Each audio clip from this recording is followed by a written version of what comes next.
Olá, amigos, olá, amigas. Estamos iniciando o nosso Economia e Desenvolvimento desta semana.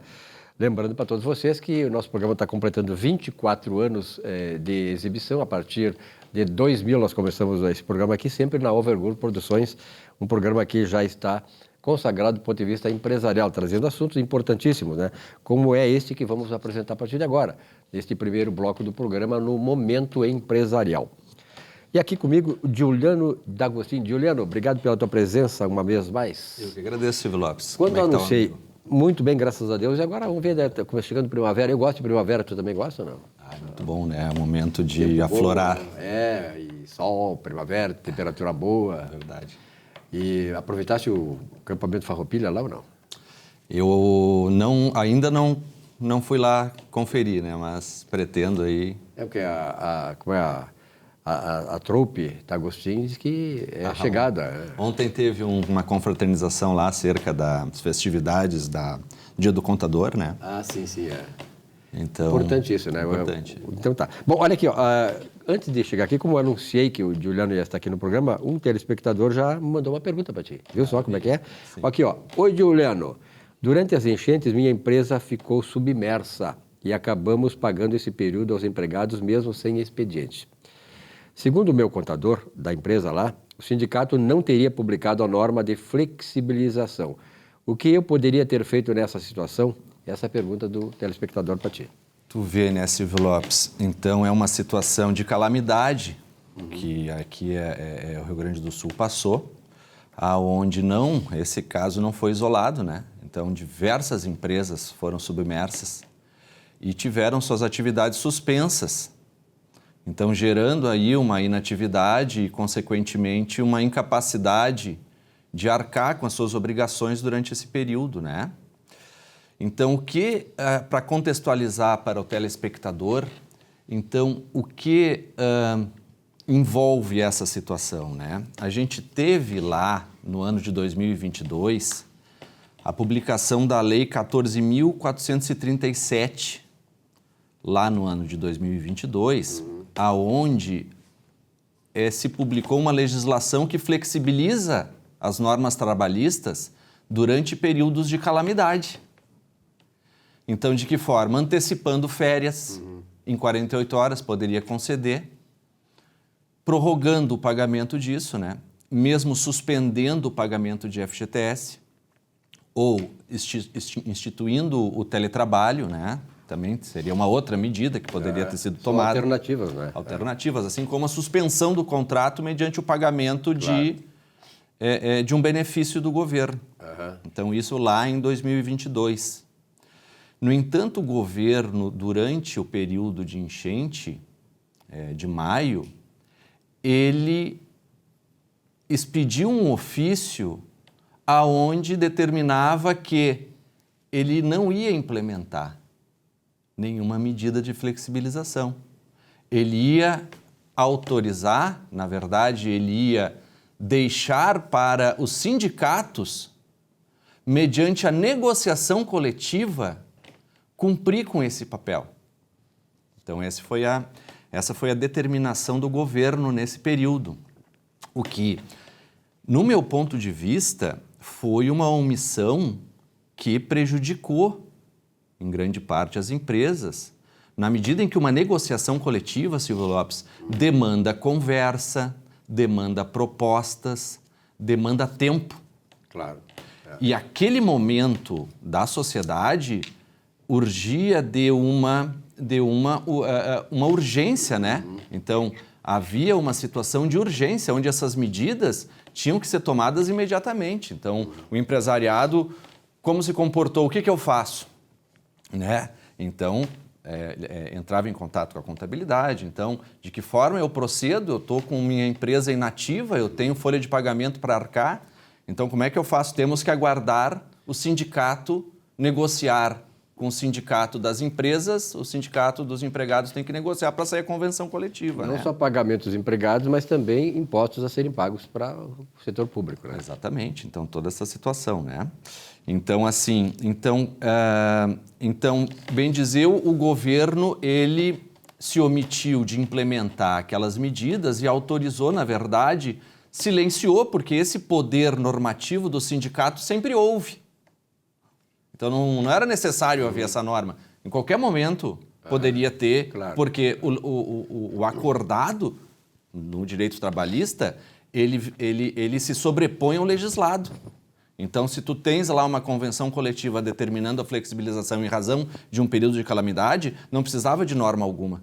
Isso já poderia ocorrer. A gente tem lá o artigo 611, onde prevê as situações em que a qualquer momento pode-se fazer acordo coletivo para reduzir intervalo de jornada, enfim, para implementar plano de incentivos, de diversas outras matérias que podem ser negociadas.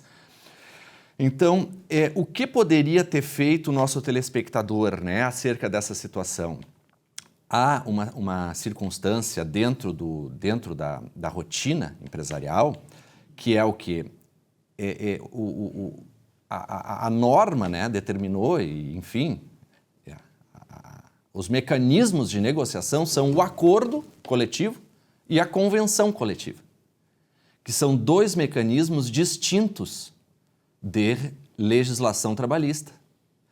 No entanto, vulgarmente, esses dois mecanismos são tidos como sinônimos. Então, o acordo coletivo e a convenção coletiva, então temos que aguardar os sindicatos. Quando isso não é verdade.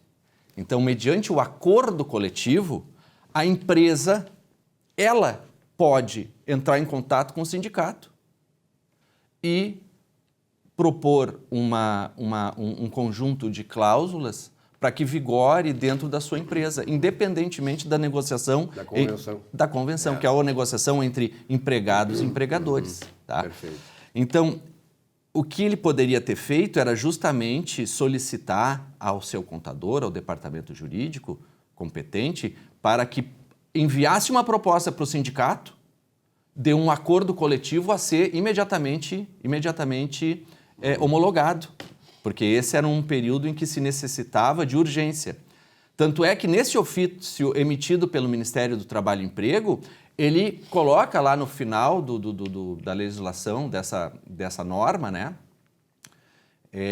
que caso houvesse a frustração na negociação, deveria ser encaminhado para o e-mail.gov para que houvesse agilidade, enfim, homologação, independentemente, né, ou mediante a mediação, né, que é um mecanismo que eles estavam citando naquele momento. Então, houve sindicatos que prontamente emitiram a convenção coletiva, como o do comércio, o SINDEC. Então, foi um sindicato que, já no dia 7, se eu não me engano, de maio, publicou a convenção coletiva. Agora, tiveram sindicatos que foram muito morosos nisso e outros nem sequer publicaram qualquer convenção, ficando a cargo da empresa saber encaminhar ou não esses acordos coletivos, individualmente, para cada empresa.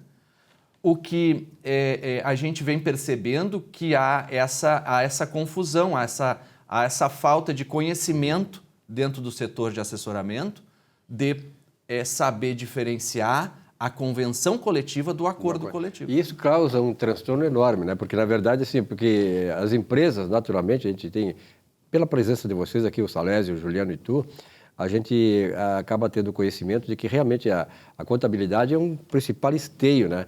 É o alicerce que faz a empresa ser saudável ou não. Se ele é bem constituído, ele vai. Então, naturalmente, toda essa estrutura interna da empresa acaba tendo transtorno. O próprio objetivo empresarial é afetado na medida em que há esta falta, né, de orientação do sindicato, porque, na verdade, daqui a pouco o empresário faz alguma coisa, inclusive ajudando o trabalhador, e nem sempre isso é reconhecido pelo sindicato.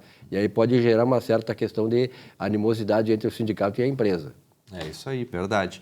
Então, até, inclusive, depois houve, né, um programa de incentivo, lá iniciado em julho, se eu não me engano, onde tinham alguns requisitos e que muitas empresas não conseguiram implementar. Então, tiveram que arcar realmente com o período e absorver o prejuízo da calamidade. Então, isso num sentido econômico macroestrutural, é lamentável aqui para o nosso estado, né? Mas o povo gaúcho soube lidar com isso de uma forma exemplar, né? Então, o povo gaúcho, que é quem deveria e quem acabou demonstrando a sua força, né? e vem demonstrando ao longo dos anos, né, que independentemente do governo, são as pessoas e a sociedade civil quem acaba absorvendo e respondendo às crises, né, às tragédias, às crises. Então, conforme a gente pôde perceber no desastre aí das enchentes do Rio Grande do Sul. Que começou lá foi lá no começo de maio. Exato. Bom, eu tenho a impressão, né, Juliano, que foi essa questão aí já estamos um tempo de lá para cá, mas ainda tem muitas empresas, não sei se tu tens conhecimento, empresas que fecharam e não tem como voltar. E outras estão tendo muitas dificuldades. Algumas empresas do teu conhecimento, não precisa citar, evidentemente, não voltarão mais. Olha, diversas empresas, né, Silvio Lopes, tanto lá no período da pandemia houve esse fenômeno, quanto agora do período das enchentes, né? Então, a catástrofe, inclusive, né, esse aspecto da força maior, né, esse fato alheio ao domínio do empresário, também é tipificado na legislação para o benefício de algumas economias, né? Enfim, o término das atividades, ele inevitavelmente acaba rescindindo com contratos por impossibilidade do seu cumprimento. Mas, claro, não vou citar nenhuma empresa nominalmente, mas a gente sabe que existem várias empresas que tiveram aí a sua atividade comprometida de forma definitiva, né? Perfeito. Então tá, muito obrigado pela tua presença. Apareça mais vezes, né, cara? Muito obrigado, Silvio Lopes. É sempre um prazer. A clã Agostinho aqui manda, né, tio? É forte. É forte. Aliás, o nosso Salésio, cumprimentos aqui públicos, o Salésio teve de aniversário, né? 40 anos, 42? 42,5. 42,5. Um grande abraço, o grande Salésio. O Salésio é um parceiro, olha, eu conheço o teu pai há 50 anos, cara. Que não pode ter 42 não, viu? Não pode ter. Alguma coisa está estranha aí. Um grande abraço e até a próxima. Um abraço.